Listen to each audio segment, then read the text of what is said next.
Good evening, ladies and gentlemen, boys and girls, and welcome to the latest episode of the Hard Compound Live. For those of you who don't know, my name is Rich and I run and operate the Hard Compound. We're a one-stop shop for all things motorsport, whether it be any like look backs over motorsport, any breaking news, anything that's coming up in the future, just anything that's going on in the motorsport world. We try and cover it all, right through from touring cars to F1, IndyCar, NASCAR, bikes, on-road, off-road, on four wheels, upside down, and all that good stuff in between. We're on Facebook, Twitter, and Instagram, and on YouTube. Search for the Hard Compound on any of those social media platforms, and you will find us. So do subscribe, like, follow, and all that other stuff. In case you hadn't noticed, we also do live interviews. We've done a number of these. These are broadcast on our Facebook, YouTube, and Twitter channels. If you're on Facebook, they're in the videos section. So do go and check those out.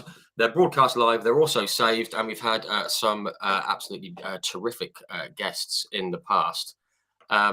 Just to give you an idea, from the worlds of like F1, Formula One, and IndyCar, we've spoken with the likes of Mr. Terry Fullerton, absolute legend of the karting world, and Ayrton Senna's biggest rival in his career.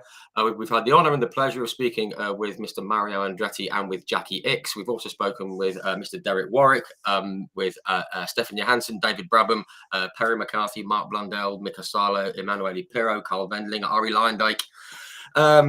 Alex Palou, we've spoken with Will Power, Lynn St. James, Alan Z Jr. We've spoken with Dick Bennett from the West Surrey Racing days way back when he's obviously still going strong in the British Touring Car Championship. And we've also spoken with some members, some drivers from the British Touring Car Championship from the past and the present, the likes of Tom Chilton, Jake Hill, Rick Parfitt, Chris Smiley, Jade Edwards. We've spoken with Frank Sittner, Rob Gravitt, Matt Neal, John Cleland, Steve Soper, Gabriele Tarquini, Rickard Rydell. We've spoken with Tom Coronel. We've spoken with Ian Flux and many, many, many others.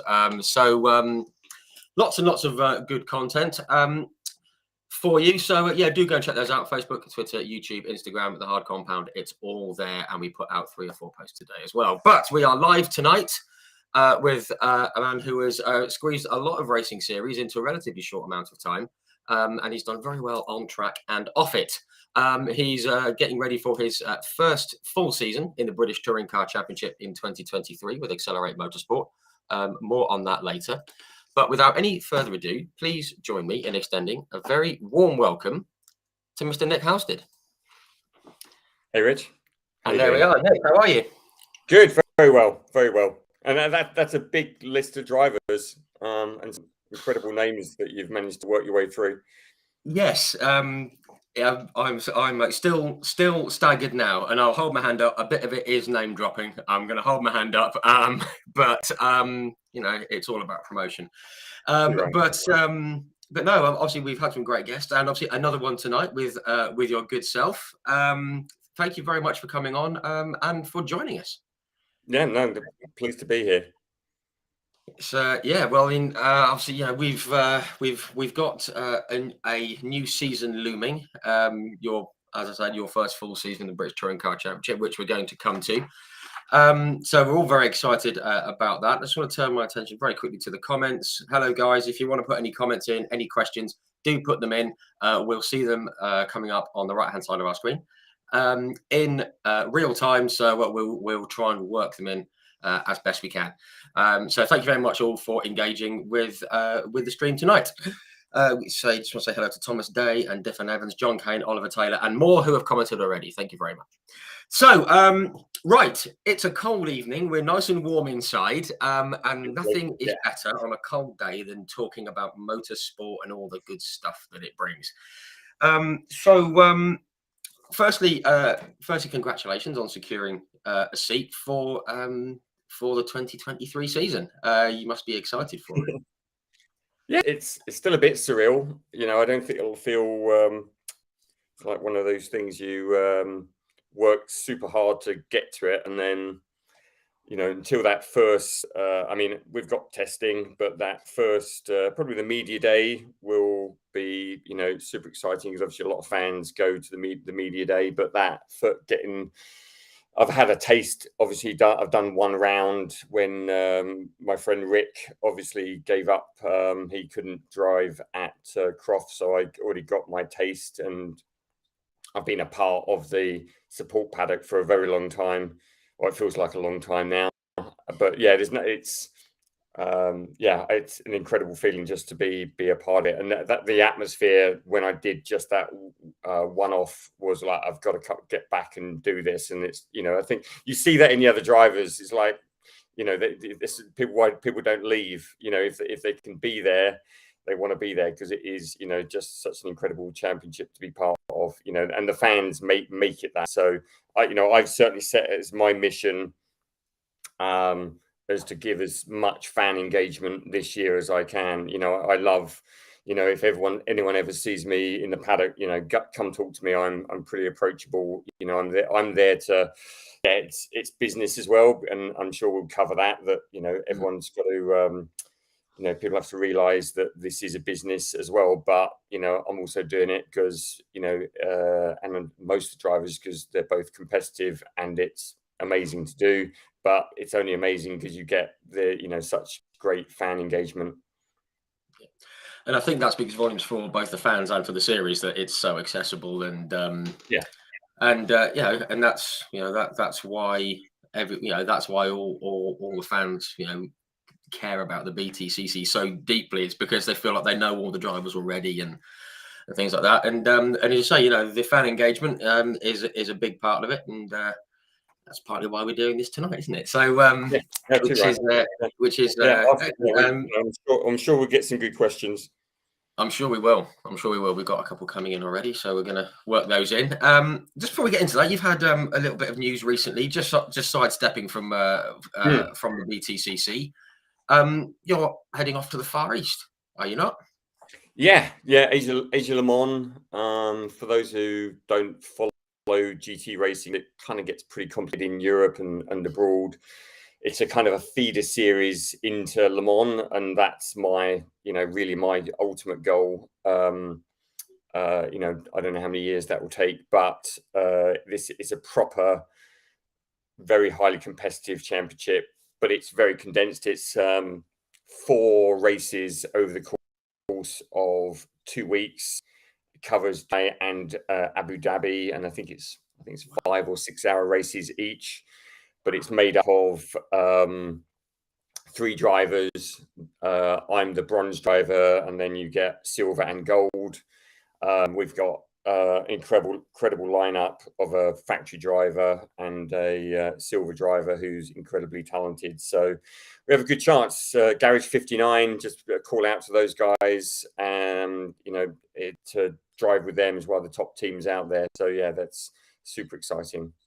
Yeah, fantastic. It's a great series. All these GT feeder series are fantastic. Yeah, it's my kind of last, because I go in front wheel drive. It's a thing that you don't really want to go back and forward on. It's not like we can't, as all good drivers, you can drive anything, jump, but that last 1%. I was talking with my teammate Tom Ingram earlier, and we were talking about that 1% that, especially at touring car level, unless you are so focused on one car, you're not going to be up there. So it's kind of, I do my last bit of GT3 racing, which I love for any of the fans that have ever been along to British GT and seen the hardware involved in them. I love my McLaren. It's an incredible. It's just full carbon, proper race car. So to do that, it's a kind of bucket list for me to go do Yas Marina. Anyway, it's in a Formula One circuit out there. So that's proper exciting, and we have a pretty good chance. It's an amazing grid, but we still have a good chance of doing something special out there. Excellent. Well, we obviously wish you the very best of luck with that, because some fantastic machinery. Just on Yas Marina, I actually went there Just I was there out there, and we just in passing. There wasn't anything going on, but it is a very cool facility. Just where you go into the hotel and everything. It's Yeah. amazing. But yeah, I'm sure it's 100 times better to drive on. So yeah, that'd be great. Excellent. Right. So I guess we need to go right back to the start and where your interest in motorsport came from, because you've been quite a late starter in terms of getting behind the wheel, in a professional or in a a proper capacity, I suppose. Yeah. But where did your interest in like motorsport come from in the first place? I was very lucky that I had a dad that was into motorsport, but never. It was always two wheels rather than four wheels. So Exactly the same here. yeah, and it wasn't at like any kind of super serious level. We're still, that it was kind of club championship stuff, and it was mostly off road, so it was motocross, endurance racing. But that did, I kind of carried on doing that until I was probably 16, but I did a probably good 4 or 5 years of it. And that, I think, in the end, when you start to have enough money and time, I started kind of buying the odd car to play around on the track days. I think everyone that's really into it, these days, I think the UK is probably one of the best countries in the world for access to track days. MSV and the other circuits make it so easy to get on circuit. So I started doing that for a bit and met a sort of professional tuition, and I was driving just supercars around very, very badly. If you kind of just do it yourself, you're never going to improve. I always say when I meet people, is like, don't add more power or more brakes or anything to your car. If you want to go faster, get proper tuition, because that'll always make you go faster. And so I very quickly, it's a dangerous thing to get into, because it escalates as soon as people start showing you really what it can be like. And my tipping point, someone said, "Oh, do you just want to have a go in this race car?" And that was back then was a Ginetta, and I was it instantly hooked. There was literally no going back at that point. It was like, okay, even though that for people who don't know, the Ginetta G40, which is for people who watched Ginetta Juniors, the G40 is kind of that shape, but there was a range of different models of the G40, and I got to have a go of the GT5 car, which was more power, slicks, sequential gearbox, and I had a go at that, and clearly that was still much slower in a straight line than even like a BMW M3, but incredibly fast through the corners. And it's like you suddenly go, wow, this is just a different experience. Having corner speed suddenly becomes like, when you ask most race drivers, like your fans often ask us, how fast is it, and you have to kind of pretend to be excited about how quick they go. Sure. It's like, it's like, well, actually, they're not actually that fast. Most road supercars or even modern BMWs will probably top out at like 180, 190 these days. The average race car, we get to the end of most straights, you're lucky if you're doing 150. So it was always that kind of core speed that I loved. I'm kind of glad you said that, because just from my own personal experience, very quickly, I did a track day at Thruxton about 18 months ago in one of the little single seater cars. And when you're going like full chat, I think, oh, this is fun. But then when you have to slam on the brakes and like put it into a corner, and if you do what you do in a road car, you're going straight on, but somehow it sticks and you get slung sideways, and that's the thrill. That's the bit where you think, wow. Yeah. And that's certainly for me, that's where the buzz came from. It sounds like it was the same with you. When it's the bit you didn't expect. It was the It was. It's suddenly being in a car that's light. I think all of us want nice light race cars because they're nimble. put slicks on them, and it's suddenly, God, this is and just something that that handles well, is accurate. It's a bit like I think I like anything that's like a larger kart. I'm sure lots of people go karting, and you want something that's a larger version of that. It started out buying my own Ginetta, realizing that I couldn't run it myself. It was like, it went into it completely. Oh my God. It's like, oh yeah, I can take a race car along and do the wheels up. And then it's like, no, this is not going to work. And so very lucky to find Fox Motorsport, who I've run with for good 7 years. And Jamie Stanley, who's been my kind of professional trainer, throughout those 7 years, for which I'd never be able to have got to where I am today, but and then just gone up that whole tree, and that's the one lovely thing of, again, UK Motorsport. It has a number of routes, and you kind of even see it in the top drivers. Lando Norris went through Ginetta Juniors, Tom Ingram went through, I think, went juniors, then Super Cup. So we have such an amazing lad for all kinds of drivers, be they gentlemen drivers or kids. And I just, I started late, but I think it's just a proof. And I think it's, again, one of those things for me to show to people is, yes, it's very physical, and I'm starting to talk a lot more on my own kind of social media feeds about what I have to go through to kind of meet those kind of fitness standards. But there is no real age limits. I mean, look at Plato, still doing it, up until last year. And I hope, by the way, I have no knowledge. I'd clearly, all of us would love him to be back again this year. Absolutely. Absolutely. I mean, we had him on just before Christmas, and he didn't rule anything out. He said he was looking at a few things, but it has to be the right package. So maybe, who knows? Who knows? But as you say, it doesn't really matter, what age you are. It's accessible and it's doable. If excuse me, if you can get in with the right people. You mentioned there, to backtrack a bit, you mentioned that you bought your own car. You got your own Ginetta car.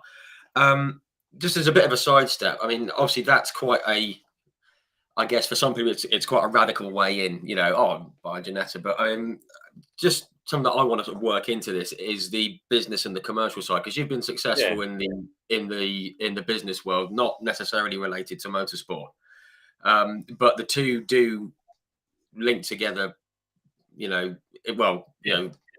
Without the business side and the commercial side, you don't have the motorsport at a top level.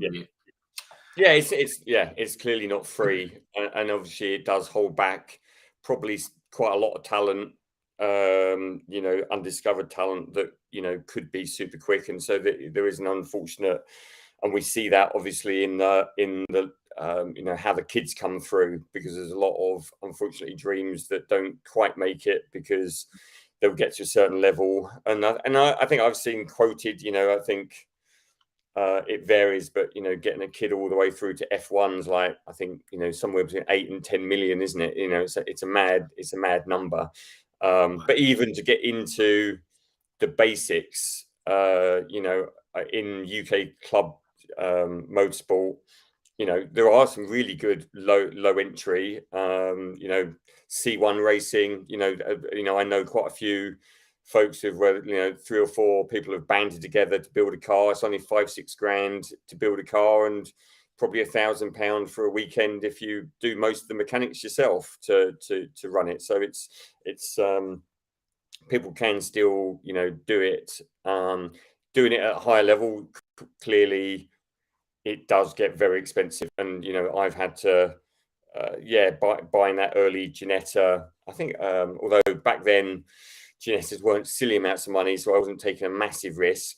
But then running it for a whole championship, you've got entry fees, you've got you need a team to run it for you. So the bill will start adding up. And so I've been very lucky to come the other direction, as it were, that I've worked for, I'm 50 now, so I've been working far too long building Long things. So enough. for people who don't know, I've built.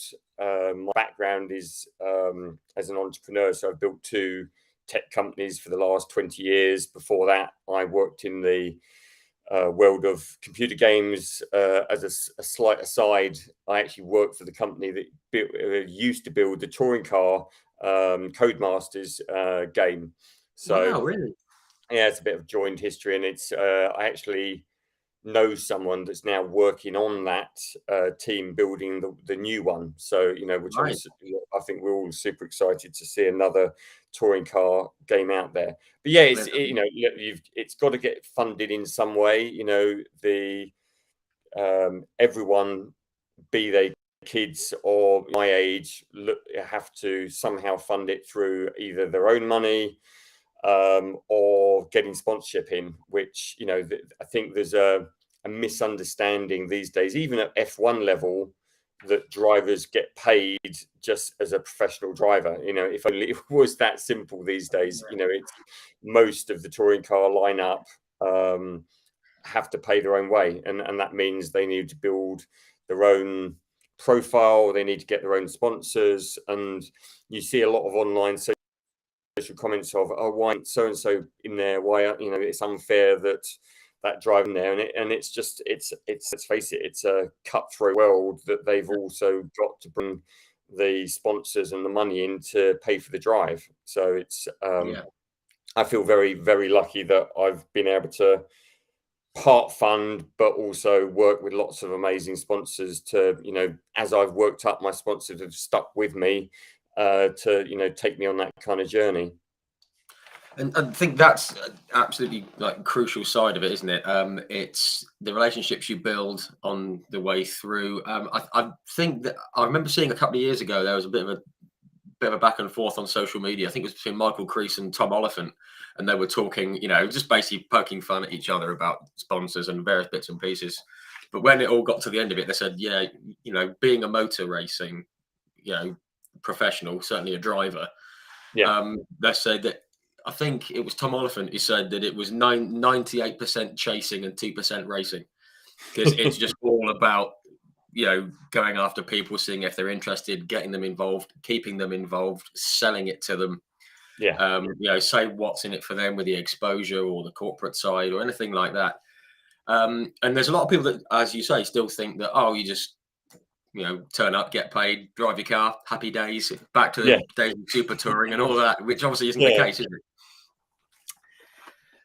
No, it's a lot, and I say I'm I think a lucky one that I've got the business behind me as well, that I can my balance of sponsors versus we've got a lot of responsibilities, and I've got people in the background that do all the hard work, frankly, of keeping them happy and finding them, and but yes, you still also end up, especially this time of the season, why they call it silly season, because it's not just who might end up where. What they've got to realize is there's a lot of drivers all working huge hours to try and bring a deal together to be able to get on the grid, and then even once that's done, then it's every day working together. But I say I have got a little bit of more of a balance towards that I've got the time to also look towards the fun side of it, and engaging with the fans as much as I can. Yeah, which is it is obviously a great it's a great position to be in, but and it's good that you can get in the fans excuse me get the fans on side as well, and obviously you've managed to get into sorry, that made it sound like it was fortune. I didn't mean it. Like it was lucky. No, and you have joined the team that won the championship last year with Accelerate Motorsport. We had Justina Williams on for a chat last year. I forget exactly when it was. I think it was fairly mid-season. Just some words on her, because she's done an incredible job with that team in a short space of time. Was it the 3rd or 4th season on the grid? And they've gone from... Wow, this is a big operation. But it's incredibly. I couldn't. There's clearly 3 or 4, all the teams are, attract the best engineers in the UK as they would, but, clearly accelerate the car they've put together in a very short order, showed what it's capable of. So the downside of that is I've got nowhere to hide, have I? Because, there's no excuse on how quick the car is. So no, it's one that they were amazing to work with. They really made me feel at home. The one weekend I did it, and been, incredibly supportive. So yeah, I can't wait to start the testing in March with them again. I think what people also don't see from the outside is how much family does end up being, because the engineers are there to win just as much. I think some of the touring car, whatever it's called, the thing that's been out, showed that quite well. Of the team, the engineers care about the win just as much as the driver. So that's an amazing thing to be part of. Absolutely. I think that goes for any series. There's always that kind of family feel to it, but it just feels like the BTCC is even more, of a family and friends, like enjoying working together type thing, rather than it just being right. Come in. To be clear, there's still politics, and the higher you go, the competition between the teams still makes it pretty serious. But certainly within the teams, I try and break down a few barriers. Even people used to say to me with British GT, drivers don't talk to each other much because we're all trying to keep it secret what everyone's doing with their cars. And I'm like, I just walk into the garage and talk to people. Oh, what's that? And just try and break some of that down, because yes, it is a business. So people are, stuff goes on, but it's for the fans. It's the garage. I think I love that about touring car, is the accessibility of the garages and seeing what's going on. And obviously, if you can get on the grid, even better, because the grid. If no one's ever done it, it's worth paying one of the teams for a package one weekend just to do it, because it's an amazing access to the cars and being on the circuit. Yeah, I definitely agree with that. I've been lucky enough to do it a couple of times at Brands Hatch, and it's just great. You're standing like 3 feet from the car, and the driver's in there getting ready to, getting ready for the off, and they'll just look over and just sort of wave at you, and you can see everything that's going on, all the stuff that goes on around the car and everything, and it is amazing. It is. It is very I cool. try. I can't remember really what I felt when I did the first when I did it at Croft, but the funny story about because of my racing and bikes, I think the first race I ever did, which I'm sure a lot of people would be like, and it was at Alton Park, which is a scary circuit to race. The first round I ever did there, Jamie always used to laugh because I literally was so chilled out. We did the green flag lap, and because I was so slow, first race I ever did, I was somewhere near the back, if right at the back. And I literally was like, oh, this is, I was like looking around, fascinated, and the race started, and it was like, oh.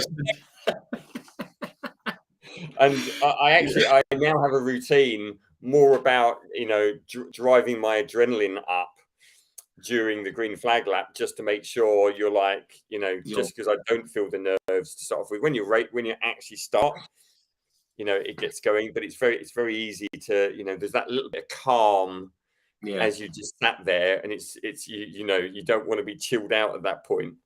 Yeah, you need to kind of keep it fizzing just a little bit, just a bit of a just a bit of a simmer. yeah.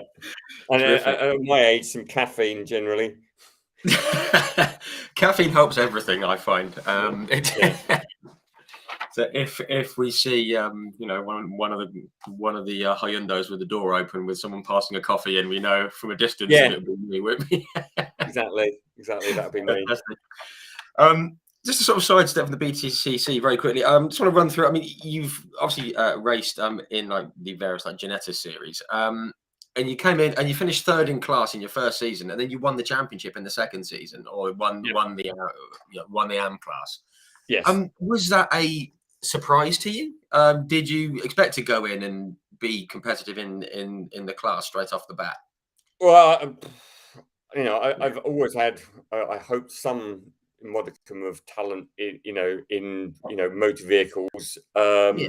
It was, and that it was a very competitive year that year, and I think it did come down literally the last race, so it was a little bit of a surprise because I was up against, and back then GT5 was made up of, it was a very full grid. It was like nearly 30 cars of. For those who don't know, Ginetta GT5, it was like the feeder class from Ginetta Juniors. So you'd go Ginetta Juniors, GT5, and then most likely into F4, F3, etc. So you'd have lots of crazy 17-year-olds in it. And then there was the M class, which was, as I say, for not the any age really, but if you hadn't come up through karting, etc., then you'd probably go into the AM class. But it still meant there were some incredible drivers in there, and it was great to win it the second time out. And the year after, because of the type of person I am, I went back into it, but with the kids. Because it was like, oh yeah, I think most people at an AM level will go, well, let's just win more silverware. I'll win the championship again. Enjoyed that. I'm like, no, I don't care about the silverware. I want to see if I can actually beat the kids, and which was huge fun. Excellent. And this was with Fox Motorsport, which you sort of touched on at the time. Obviously, we've touched on this thing where you need some help and a good team around you. How did it come to be that you got involved with Fox Motorsport? I mean, obviously you had your car, but were you approaching teams, or was it just a case of? Just, I think like a lot of people, it's the first contact you have that defines a little bit, unless it goes horribly wrong, they themselves have grown up out of, like all teams, out of nothing, and a lot of teams tend to come out of a driver going, I need to put a team around myself, and so Paul, the owner, did race himself before he then put his team together, and it grew out of that both Jamie Stanley worked with a lot of their drivers, and he raced with Paul, and so it came through the tuition, and then having them run the car and slowly work the way, they themselves work their way up into higher grades of racing, because they had a pretty good background. They'd done British GT before I did it with them, so and they've got some amazing engineers there. Yeah, it was just a case of there was, you knew people, they knew you had a car, and it just kind of worked, and which is great. Yeah, it's a great way to do it, rather than sort of do the old cold call or do the like harassment thing. I've done bits and pieces over the years with, especially when when C1 was super popular with some of the British GT and touring car drivers, because it was just a hell of a lot of fun to do 24-hour races on the cheap, as it were. I got to know quite a few other teams, and it's that's what I love. All the teams are there just for they love the sport. Because frankly, those are long, but people also don't realize how long a weekends they are for the teams. Because especially when stuff breaks, the guys and girls are there sometimes, and until the next morning, still putting things back together again. Wow, that's amazing. And I think with anything in life, and particularly with motorsport, you've got to love what you're doing. Yeah, you've got to love it, because if your heart's not in it, then your head certainly won't be. That's what I always think. So yeah. No, that's amazing work that everyone does behind the scenes, for sure.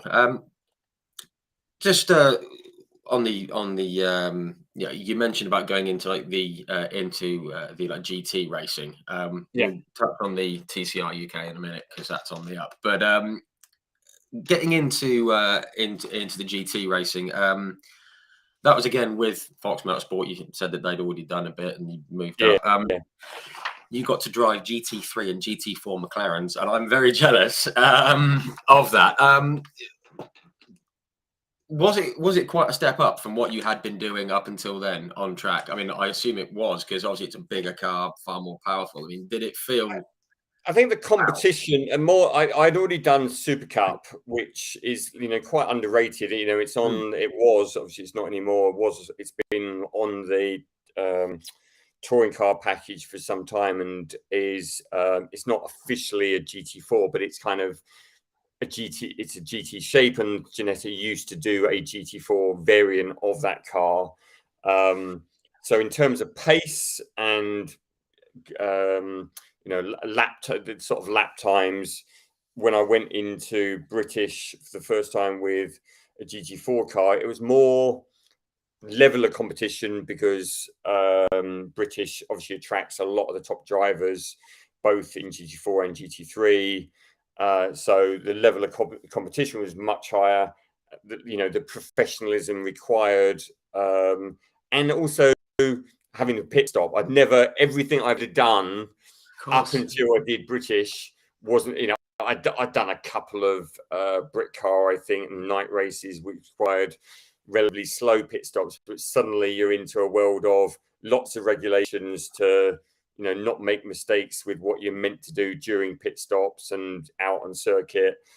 That was a lot to learn, and also a lot of traffic, because suddenly you're on a circuit with if you're in a GT4 car, you're being buzzed by GT3 cars approaching you at a huge, the closing speed is really surprising to most people, the first time you do it. So there's a lot to learn about positioning and also not losing time. I think that if there's one thing that Jamie drummed into me the first year I did British GT was more time to lose by letting a car pass in the wrong place and you losing time on your lap time.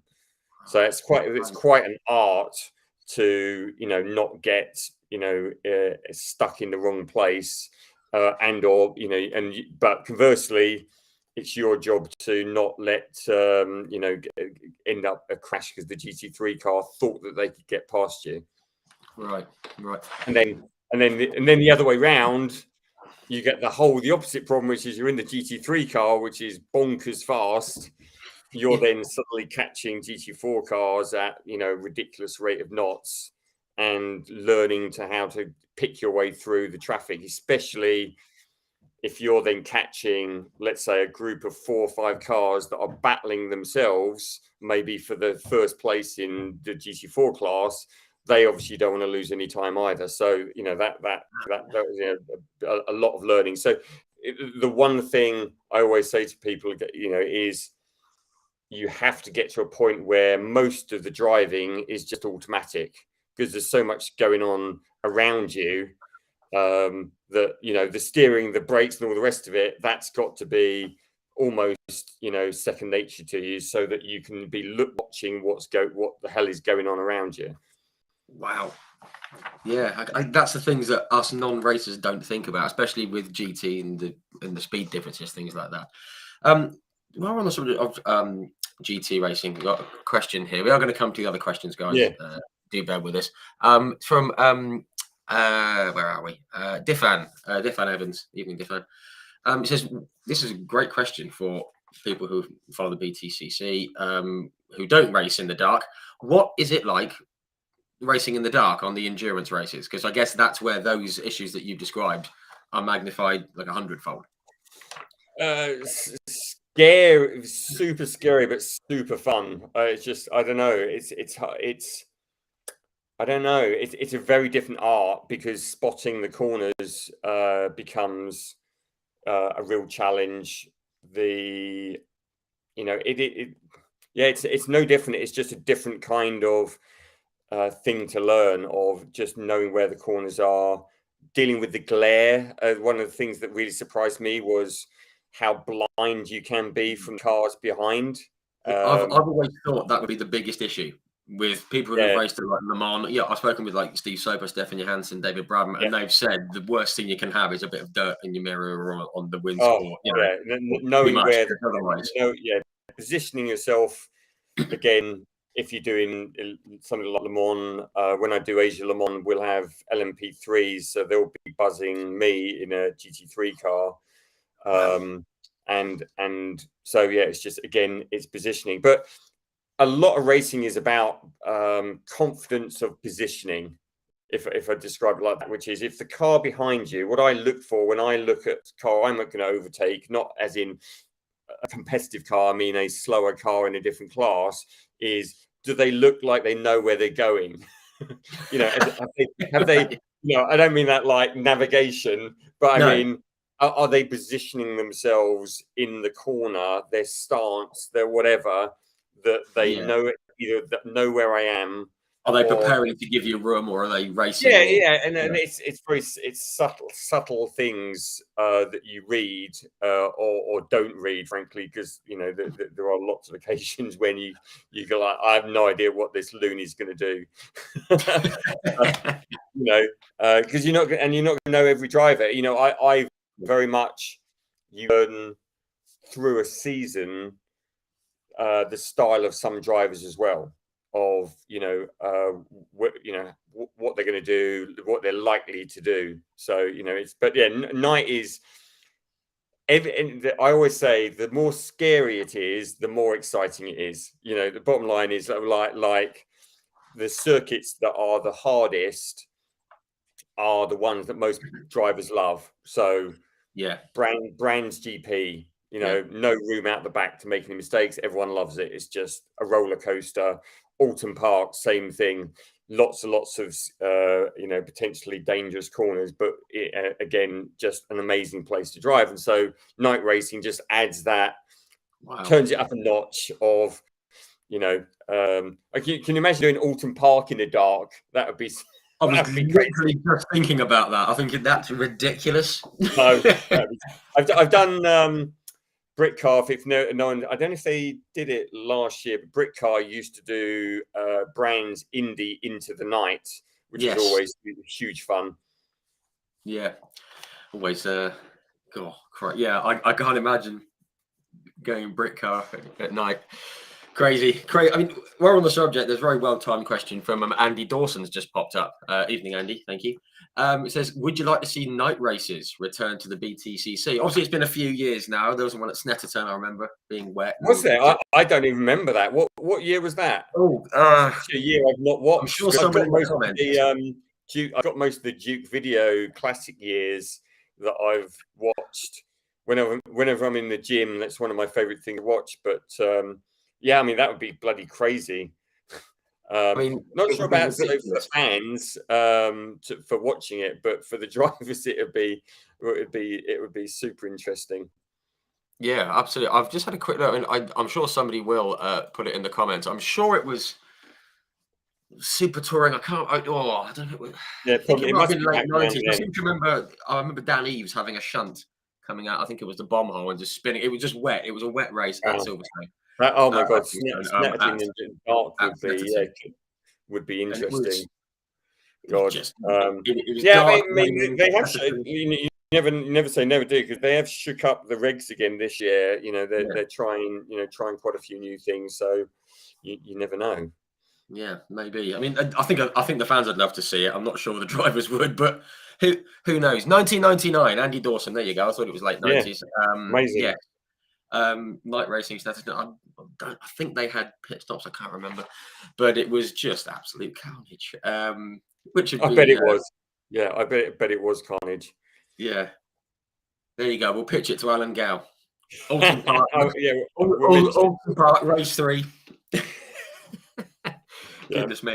We're on the subject of like night races and circuits and undulations and stuff. Obviously, one of the most famous races through the night is Spa. The endurance race at Spa. two things on Spa really. Firstly, you missed out on an AM title, didn't you, in the GT For series? yeah, yeah, Because Spa.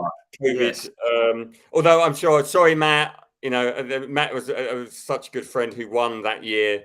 We had some epic battles throughout. You know, and he was definitely a deserving champion. But I'll always rue the fact that we didn't go to Spa and missed out on the points for that to be able to win it. But for everyone who remembers it, it was obviously deepest, darkest COVID. And Yes. there was so many complications about potentially getting stuck in out there if any of the team members caught it, and then me not being able to get back and carry on running my business. That at the time it was just too much of a risk. But yeah. I mean, obviously a shame there, but was it the following year you went back and won? Yeah. You've won a race at Spa. I mean, that's pretty cool, isn't it? I mean, that's a cool thing. Yeah, I mean, you know, it is one of those. If anyone's ever watched any of I think I've got a few YouTube videos of the GT3 car going up the Eau Rouge, because it's like you go in at 155. You know, it's crazy fast up that hill, and obviously you're then literally on the rev limiter down the Camel Straight. It's one of the, you know, everyone's one of my favorite circuits in the world, and to win there and to do it the way we did, you know, was amazing, because it was a real battle at the front for amongst 4 or 5 cars for a lot of it, and then I managed to work my way through, you know, 3 or 4 cars to get to the front, and then Jamie did an amazing job just to maintain that lead. You know, that the one thing for British is, in the end, the AM, clearly the pro can make a big difference, but the AM, if you can put yourself in that position, you make it so much easier for the pro driver to get a win. If you can, you know, I think I created like a 7-second gap or something to second place, and then Jamie's job was just to maintain that gap at that point. Which, by the, you know, I would never underplay that, because we're talking about Jules Goujon and many other amazing drivers that were chasing him. It's you know, it was that will be a memorable, you know. So I don't know what the I'll have to do to, you know, I'm under no can't say the word, pretense that I can win a race in British touring car unless it's in the wet. My one thing I put all bets off as is I've qualified and won races in the wet against pros. So I don't know. I have it's one thing about whatever it is about my driving style. I absolutely adore driving in the wet. So anyone sees me on a wet weekend of touring car, you'll see me smiling like a loony. Just because I'll literally be throwing it every corner. So Well, let's hope for a bit of rain then. You heard it here first. Yeah, I mean the Halstead magic. I'm sure most fans love the chaos that, you know, a wet race brings, you know, because it is, you know, it does, you know, throw the grid upside down, or, you know, all the time.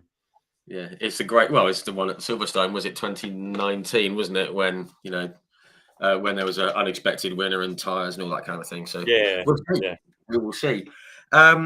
Just one thing I've always very quickly about Spa. Everyone talks about the Eau Rouge Raidillon bit, which, and rightly so, a fantastic bit of circuit. There's 2 bits of circuit that I like. Is it the Blanchimont, the big sweeping left-hander? That looks a lot of fun to drive. Define fun when it's because it's with new tires in a GT3 car. Blanchimont 2 is only just flat. It's hairy. It's hairy. You have to use all of the green, because in Europe you're allowed, unlike the UK, you're allowed to go off the circuit to the inside wheel. The funny thing is, there was a story for that weekend. I'll very quickly tell, which was even though it was run under European rules, the stewards decided for only a very short period to try and say, from a safety point of view, that we weren't allowed to use the green on the right. And it caused absolute chaos during free practice 2, I think, where literally every car was getting penalties until they gave up trying to police it. But yes, obviously, you imagine a GT3 car absolutely flat out and you're still going round the corner. You're still putting quite a lot of lock-in through those two. Yeah. And then obviously the last bit of that is coming out of Blanchemont is going into the bus stop, which is literally the biggest, probably one of the biggest braking zones you get out there, because it's down to a tiny little hairpin. Yeah, and it kind of, the car almost stands on its nose, I guess. I mean, it's wow, amazing bit of track. Yeah, it's good fun. Yeah, fantastic. Just to again come back to the world of touring cars, you did a few races in TCR UK series. Was that kind of were you considering that as a route to go down like fully, or was it just something that came up and that was obviously very, it's very hard to connect that with what's happening with TCR now. It was attractive because obviously the TCR as it still is now, something you can drive all around Europe, you can enter into Creventic races, you can do all sorts of things. So it was more of someone offered me a Honda at the time, and they, TCRs aren't super expensive, in the grand scheme of motorsport at this level. So it was more of a, try out front wheel drive. That was a big, it was the first, other than like a C1, which doesn't really count, higher powered front wheel drive cars. So there's a lot of technique changes to try it out. But at the time, it wasn't growing as much as obviously with Stuart Lyons building on TCR now. Obviously, it's grown to a pretty big grid. It didn't have the coverage that, obviously even the support classes for touring car, which is why I only did it really for 1 year. But it was still a lot of fun. Yeah, good. I think some people see it as BTCC light, which I think is a little bit unfair. I think it's an excellent standalone season, like series. And in terms of if you want, everything, the cars are on par. It's still great. It's still great racing. Very, very. What I think what people understand is a very different car. They're much closer to the road car, aren't they, than the BTCC? They're still a proper race car, but the suspension geometry is just night and day different. Not better or worse, just very different. The other biggest thing, and one thing I love about BTCC is TCR flappy paddles. So it's like, easy. Anyone who's got a car on the road with, it's like, blah, blah, blah, up and down the gears. Whereas BTCC is a sequential shift, and we also have to left foot brake. So unless you are, that takes a bit of training to be able to left foot brake, and we have to blip on the way down. So but that is a very visceral thing. It's kind of that, it just feels like you're doing more of the work when you just start going, up a gear, down a gear. It's all being done for you. I wouldn't want to do that in GT3, given how fast things are happening. But in touring car, the fact that you're going into a corner, you've got to take one hand off the steering wheel. So when you're changing, that just again, it just separates the talent requirement to be able to do all of those things simultaneously. Yeah, and it adds another dimension to it, doesn't it? Excuse me, just at the back end of a cough. Sorry, folks. Right. I think that kind of actually, while we're very quickly on it, we've got like Mark Wagstaff from BTCC Blueprints. We love BTCC Blueprints. If you haven't checked them out, do so. Lots of really good mugs and coasters and posters, key rings, all that kind of stuff. Excellent self-design graphics. He's just said, "What's the fastest speed you've ever driven?" As I said you're earlier, assuming he's gonna crash. it's not something that we ever really care about. It's always the cornering speed. And I can say, other than going in, I'm just trying to think the fastest corners, because actually Church at Thruxton is like, what was it, 120, something like it's fast.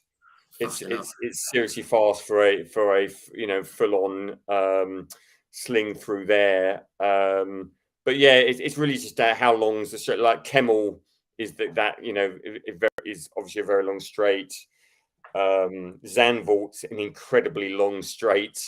A lot of the F1 circuits obviously have long straights, but you don't feel the speed in the car. I think that's the thing to get across is we don't go, oh my God, things are going past really quick.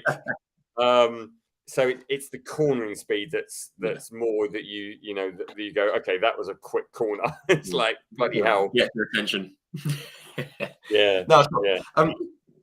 Again, while we're just sort of skirting around TCR, Thomas Parker, thank you, Thomas. He said, after seeing you in the TCR series, Nick, I think you'll be awesome in the BTCC this year. So there you go. Yeah, well, nice endorsement. You got, do my best. Right off the bat. So right, well, we better come to the BTCC. Really, obviously, you've like dipped your toes in the water, as we said. How did that come about? Obviously, Rick was injured. Just very quickly, did you race against Rick in the GTs? No. Oh no, because he obviously I went into GT4, he had already started his touring car career, so there was no overlap. But we're good friends. Yeah, and love him. He's brilliant. Yeah, he's he's a fan favorite. It's a real shame to lose him from it.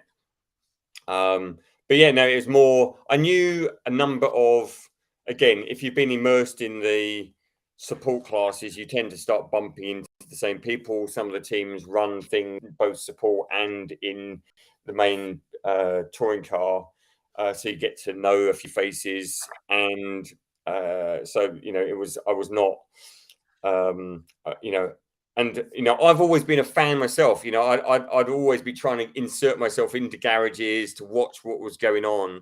But yeah, it was just more, having done it through Rick, knew the team, it was easy to pick up the phone and go, I'm thinking about doing touring cars, and I think we can have a good season together. So that's really all that just naturally happened.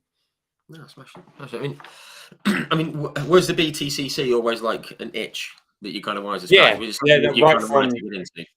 Right from literally day one. I've watched it on TV, and it was like, well, when I started, like, that's what I'd like to do. Yes, there are other goals that we all have, our bucket lists of various things to go and do. But for national, is the top of the tree, and it's got the biggest fan base. It's got the most exciting racing. So yeah, it had to be done. Yeah, absolutely. How did it come about with Rick? Obviously, Rick got injured. He hurt his back. I think he was both driving around and like, or was it injured, or was he doing something? I can't remember, because he missed a couple of rounds. He had a problem with his back that weekend. Yeah. I can't remember that if he'd been jumping around on stage, hadn't he? He'd been that's it. He just reached out, and it was like okay, and then I was lucky enough to at least get one thing, but probably most people don't know, is it's not like F1 points that you require to go into touring car, but you have driven the car a certain amount. So the first thing I had to do was at least get my mileage in a touring car. So that's something I then put in place, got up to speed. But I did very much treat it as, I'm going to just enjoy this weekend. I actually remember ringing up Jade and a few other drivers and just said, how should I treat this weekend? How should I approach it? The funniest thing Jade said to me, I said, what should I think about for the first race day? Because obviously I've known her for quite a long time as well, and I thought, she was relatively new joining. would know what the experience was like. And she was like, learn to work out when to eat something between races. It was like, I tell you, from a practical point of view, she's so right, because there's so much shit that goes on between each race. Yeah. We have no time, literally no time, when you think about debriefing, the next preparation, interviews, fans, blah, stuffing a sandwich in yourself is about the most you get. Wow. Sound advice. It was. Thank you, Jay. Wow. No, that's fantastic. Oh, I've got Thomas Parker said Rick did hurt his back on stage. There you go. Yeah. But so have you ever seen him leaping around? It's not a surprise. I mean, I've never actually seen the band live. I've seen many footages of them, and he's ridiculous, isn't he? He's bouncing around all over. I mean, I love your rock music. Me and Rick had a great chat about rock music and stuff, and they are playing at Carfest, which is just down the road from us here. Down at Jodie Scheckter's farm, and they're playing there this year, so I'm going to try and head down there and see him in the flesh. But yeah, brilliant, absolutely brilliant. I'm not surprised he hurt himself.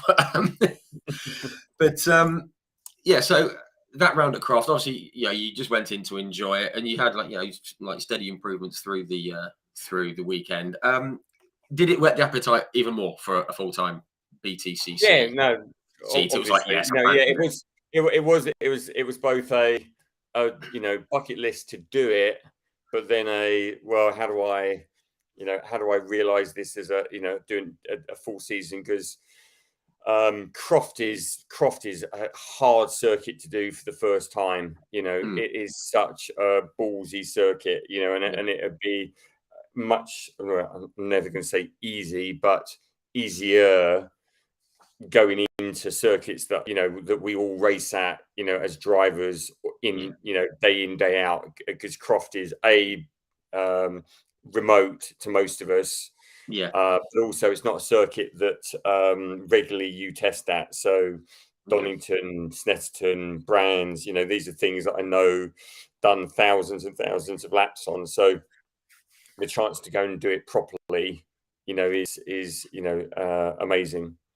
Yeah, and I think it's a seriously underrated circuit, Croft. You've got like Bradley Gravitt is in the Accelerate camp, and he said it's one of his favourite ones. It's genuinely mega. It's just not the one you want. It's not the one that you want to go into where as a first time in anything. That's all. You want a Donington or a Brands Indy or something, because we all know those so well. But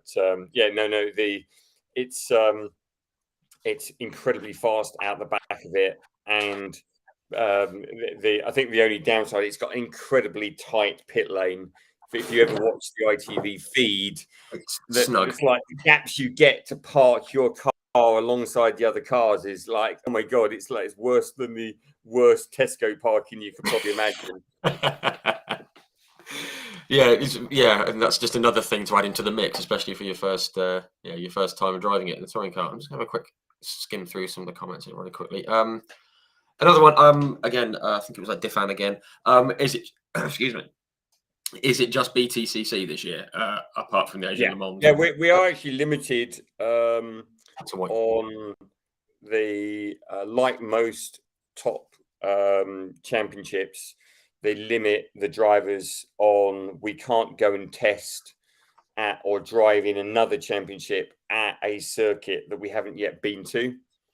Right. Okay. Because that would basically be, not quite cheating, but it's kind of a budget thing. You don't want all the, everyone literally doing millions and millions of test days before the weekend. So it kind of makes it hard to enter a second champion. You see very few touring car drivers in secondary things at the time. So yes, we get for those who don't know, we get open testing up until the media day, and then it's literally we can't do anything once until we've been at that circuit. So once I've been at like Brands Indy, I can go back and test there as much as I want. Right. Okay. which obviously makes sense. As you say, it's Yeah, unfair, it's just unfair advantages, things like that. yeah, yeah. Just another question that came in. Kevin Whitewood, he runs the Facebook group, British Touring Car Chat. Do go and check that out. Excellent touring car group for the fans. He says said you had a couple of races in the BTCC a couple of years ago. What was the full reason? Sorry, what was the reason behind going for a full season this year? Was it just something that you were, wanted to do and it came up? I guess that there is it's bucket list, but it's also fitness. I could carry on probably doing GT racing until I'm like 60 plus. There is touring cars is intense. And I think Plato has said this as well. And Matt obviously talked about it. I think there's like a window where I can still be competitive for a few years in it. And then I don't, I wouldn't want to be doing it when I was, I'm not going to do it when I'm 60, basically. It was both timing, opportunity to join that team for this year. Clearly, coming off the back of Tom winning, it was a great combination to not miss out on all those things coming together. Really. Yeah, absolutely. Another couple of questions here. One from Diffan Evans again. Two actually. What number are you racing this year? What number are you running? I think it's still my number I've had throughout the whole career, which is 40. I'm pretty sure I have it. Yeah, I should double check that, but I'm pretty sure they've let me have 40. Lovely, we like that. And he says, what are you most looking forward to for the upcoming BTCC season? Well, no, it genuinely is the fan engagement. I loved it at Croft. It was just huge fun to talk to all the people. So yeah, the racing is clearly I think unless you've raced, it's hard to describe the kind of addiction that it brings. So it's kind of doing it is just more of a this is this year's addiction to be back in that car and being part of it is just that adrenaline rush to be doing it again. But yeah, just being part of the whole circus, because it's just an incredible event to be part of. Until I do it, it's going to be the hard to say. It's just it's just the whole experience. I'm going to just take every for me, I'm very much a live for the moment, so it's enjoy every minute of it. Fantastic, love that. I've got a few questions here that have been sent in to me ahead of this chat. I've not put the names on them, so apologies if I read your question and don't say your name, but I'm sure you'll know it's your question. Someone said, sorry, the first one is, what goals have you set, if any, this year? Any like realistic goals? Or is it just a case of going, enjoying it and see what happens? Look, it's a tough championship. It scores. I'd like to score points. Number one, I'm not there to muck about at the back. I say I've raced against pros before, and it's. I think realistically, if I could get to the end of the year and be able to regularly get into mid pack, would be amazing. And then you never know in touring cars what random happens on circuit that you can get into a higher position. But I don't also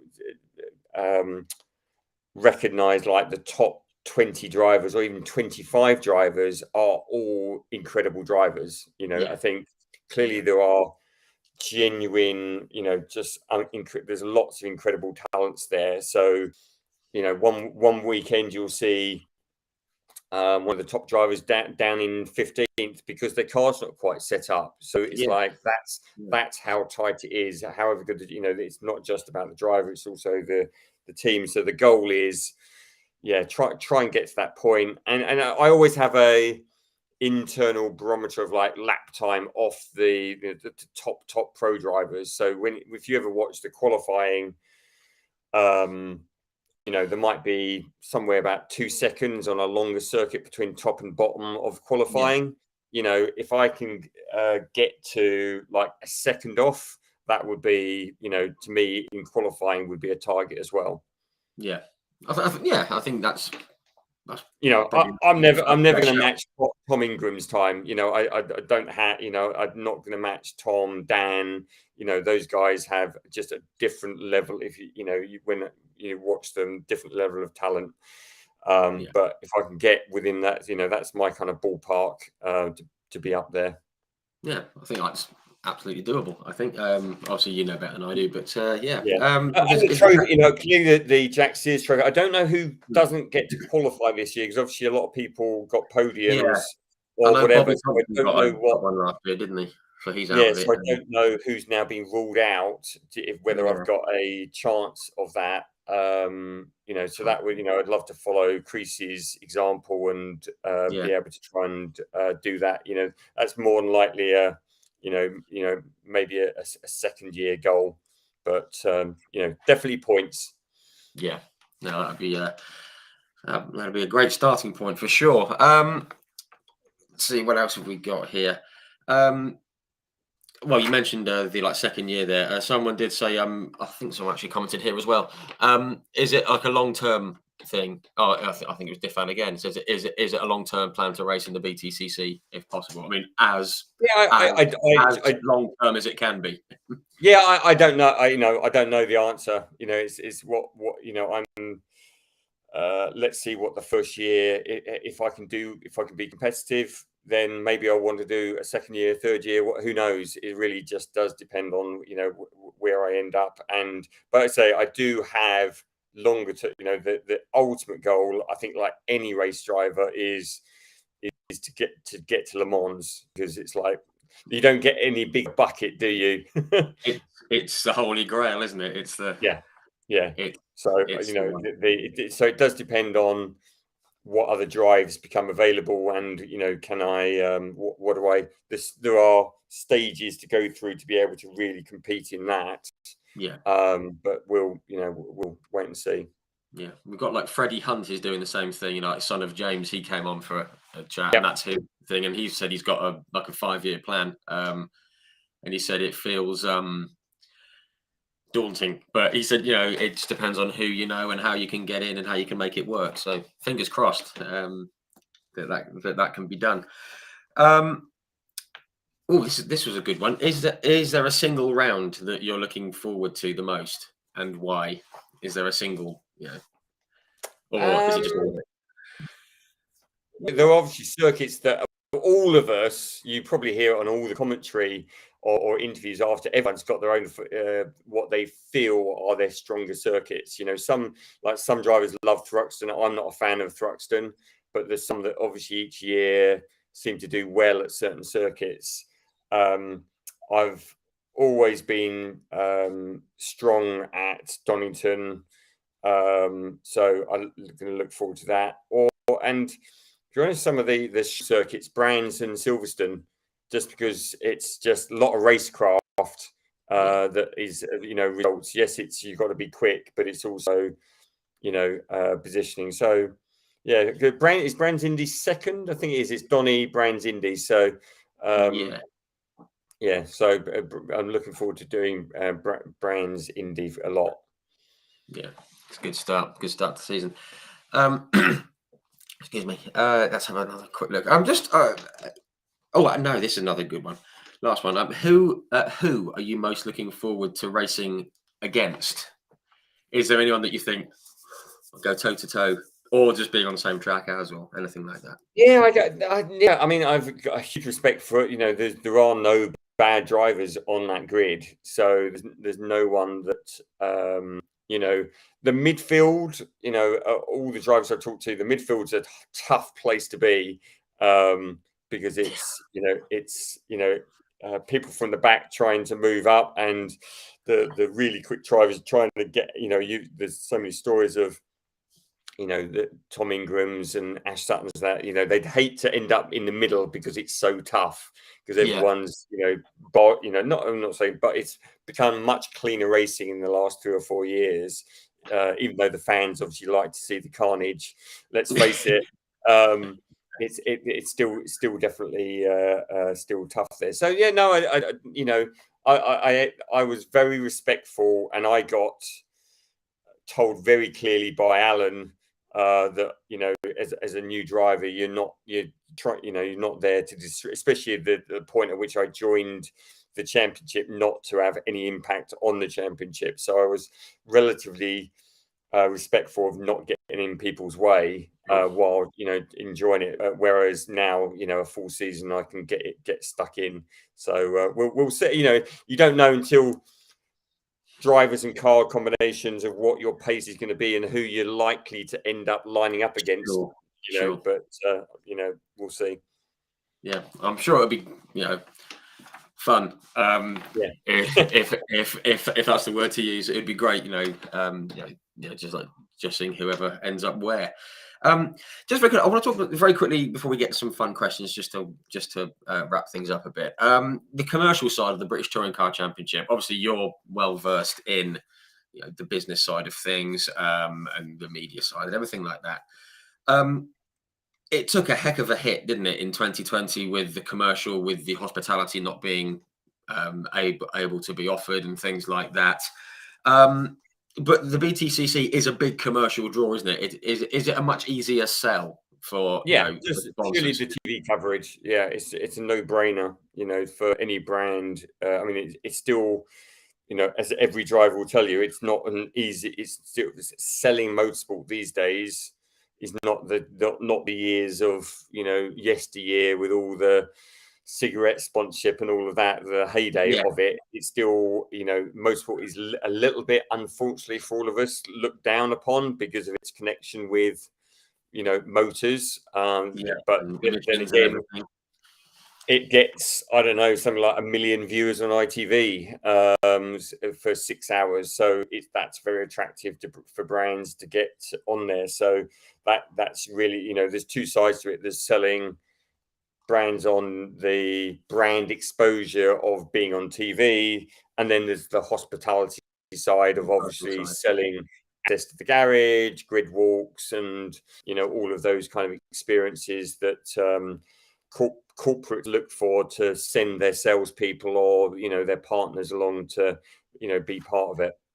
Yeah, as an experience, it's selling an experience. I mean, I remember, I won't say who, but it was a certain very tall British Touring Car Championship legend said that his team, that's something that they really struggled with in COVID, was the commercial side. So that's it was for everyone. It was huge drop. Yeah, because with no fans there, it was the most eerie experience because we were all locked in, because even the support races were locked in to the paddock with no fans watching. We couldn't even watch the races. So, you know, that made it very, you know, hospitality almost impossible, you know, well, no, completely impossible. And the brand sponsorship much tougher. So yeah, it really hurt everyone. Yeah. But it's back, and if anyone does get the chance to do hospitality with any team, but of course with Accelerate Motorsport, of course, yes, of course. It's very, very, very good. I've been lucky enough to do it once, and yeah, it's excellent. And it's well worth it. Great experience, great for the team, great for everyone. So do look into it. I think we're all okay there. Have a quick scroll through the questions. Do we know when and where Media Day is this year? There's been a few mutterings and mumblings, but has it not been? I can't say, because I can't remember whether it's been publicly announced or not. But no, I don't think it has been. I'm sure it'll be. I'm pretty sure. No, I can't probably even say where it is, but it's. No, I mean, I've heard from a couple of drivers where it's likely to be, but we don't know when. But no, we are not able to say that, Thomas. Sorry about that. Well, I'm just going to keep an eye on the time. We don't want to keep you for too long. But we always have some fun questions just to end up with. Nothing too taxing, hopefully. Did you have a favourite driver growing up? This is always a great question. In any series, whether it be it's always, you know, I think there's like the default answer for people, and the one I was probably the biggest fan of, like everyone loved Senna, but I was always a huge Mansell fan. You know, I just something about Mansell, you know, some of the crazy stuff he used to do, the fact he entered touring cars, when he did IndyCar and won. You know, and it's just his character. I just love that. You know, yes, maybe he was not the best driver in the world, but he was one of the most entertaining. Yeah, entertaining. Just while you said that, I'm so glad. You probably saw me celebrate when you said that. Also, I'm a big fan of Ayrton Senna. I mean, it was Senna and Mansell that got me into motorsport in 1986 when I was 5. Just giving my age away there. But this is my pride and joy. It's on my desk just behind the laptop here. I won this in a competition. That's a signed Nigel Mansell replica Ferrari steering wheel. And when I found out I won that, I was basically just jumping around the kitchen like a lunatic. It was like I won the lottery. It was, but there's something about Nigel. He was just absolutely brilliant and a lovely guy. I was lucky enough to meet him last year. Yes, Mansell. Love that answer. Excellent. It's another good one. Who do you admire most in motorsport for whatever reason, whether it be driving or for what they've done off track or anything like that? Is there anyone that you think they've done great things?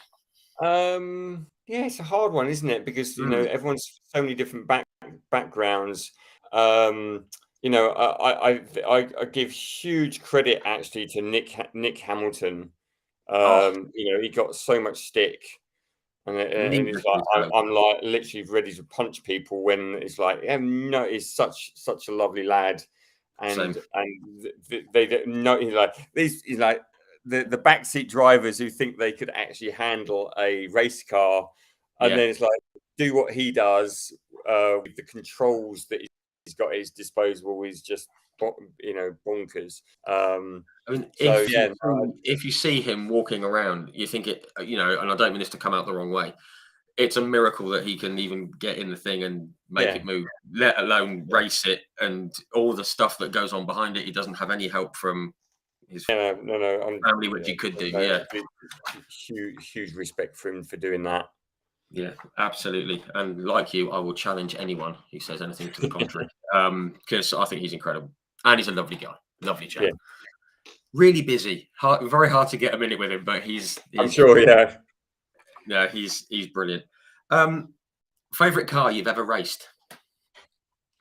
The Hyundai aside, of course.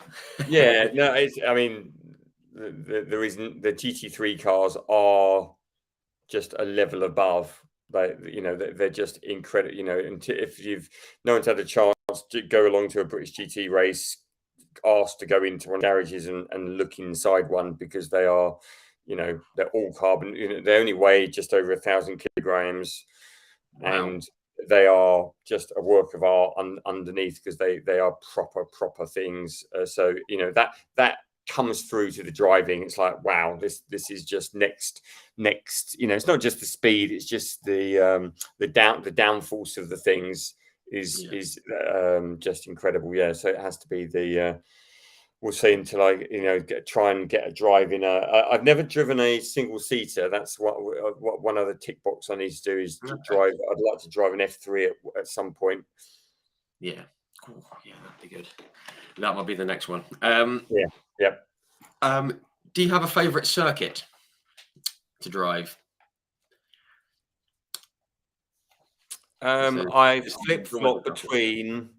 It's a bit like which one am I looking forward to, but it's just generally driving them. It's either Alton or Brands GP, and I never quite decide which. They both amazing circuits. Yeah, and you've also just kept up a record of every person who mentions Brands GP says it with a little smile on their face. Every driver, even if it was like Danny Sullivan from the IndyCar or from whatever series, we spoke with Sobra Cook from the W series, and even she said, "Oh, Brands GP is the best one." Everyone loves it, which is fantastic. And this one touched on a question that links into a question that came in earlier on. Nigel Stewart, he said, favorite track to drive, and is there any that you dread? Is there any that you're not a fan of? I'm not a fan of Thruxton. I really am not. I just don't get on with it. I've had too many people crash into me there. It's well known for the first corner crashes, isn't it? Yes, in the complex. Bad ones there. Jade obviously, unfortunately, had a very bad one there, and I've had the same done to me on that first corner.